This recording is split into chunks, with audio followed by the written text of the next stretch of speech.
Anne Boleyn was brought to the court of King Henry VIII when she was quite young. Although married to Catherine of Aragon, the king fell in love with Anne but found that she was not to be won except by marriage. The king was desperate for a son, and although the queen had borne him a daughter, he resolved to replace Catherine and to marry Anne. After Archbishop Cranmer pronounced the marriage to Catherine null, Henry married Anne in a private ceremony, and shortly afterwards she bore him a daughter, later to become Elizabeth I. Henry was obviously very fickle, because not many months later Jane Seymour had attracted his attention. In order to get rid of Anne, Henry, willingly aided and abetted by Cranmer, brought Anne before a special court on trumped-up charges of treason. The alleged offense was not merely adultery, but incest. Needless to say, Henry got his way and Anne was duly sent to the Tower of London, where she was beheaded on Tower Green in 1536. Henry's one gesture of humanity was in allowing her to be beheaded by French expert from Calais, using a special sword, rather than one of the usual executioners. There are stories of Anne's headless ghost being seen at the tower near the Queen's house, where she stayed while awaiting execution.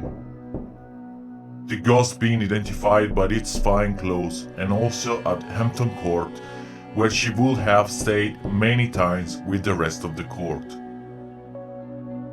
There are also many stories of her being seen in the corridors of her family home, Blinkling Hall in Norfolk, of which two are well documented. On one occasion in 1985, Mr. Steve Ingram, who was employed in the management of the house by the National Trust and lived on the site, had a strange experience in the middle of the night. He awoke to hear the footsteps of a woman approaching down the corridor and across the carpet towards the foot of his bed. He had experienced the sound many times before, since it sounded just like his wife, but she was lying beside him. He immediately switched on the light, only to find no one was there. He would probably have put this down as an odd but ordinary ghost-like occurrence, but for the strange coincidence, if that is what it was, that the date happened to be the anniversary of Anne's death. The other well-documented occurrence happened to another of the administrators working in the building.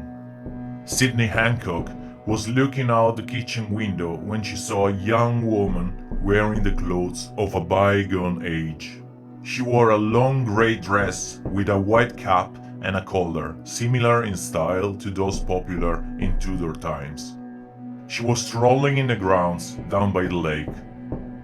Intrigued, but at the same time mindful of his duties, Hancock went into the garden to confront the woman and see if she was lost.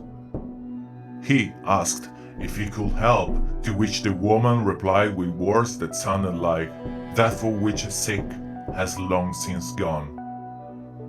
Hancock's attention was momentarily distracted, and when he turned back, she was gone. This happened in an open space with nowhere to hide. The figure that Hancock saw may or may not have been Anne. If it was, her message may have referred to the building because the house she had lived in was replaced on the same site by another house 100 years after her death. But, as has been mentioned before, ghosts are known to haunt buildings long after they have been altered or replaced.